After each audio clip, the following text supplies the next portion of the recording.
पाकिस्तान भर में 2024 के आम इंतखाबात मुकम्मल होने के बाद अब मुख्तलिफ हलकों के नताइज चैलेंज करने का सिलसिला जारी है। कौमी असम्बली की नशिस्तों पर अब तक आज़ाद उम्मीदवार 101, मुस्लिम लीग नून 75, पीपल्स पार्टी 54, जबकि MKM 17 नशिस्तें हासिल करने में कामयाब हो चुकी है।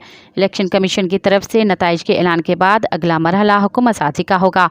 आईन पाकिस्तान के मुताबिक इंतखाबी नताइज के ऐलान के बाद कौमी असम्बली का पहला इजलास मौजूदा स्पीकर राजा परवेज़ अशरफ की ज़ेर सदारत मुनक़्क़िद होगा। पहले मरहले में अरकान असम्बली से हलफ लिया जाएगा, जिसके बाद सेक्रेटरी असम्बली तमाम अरकान के नामों का इंदराज करेंगे।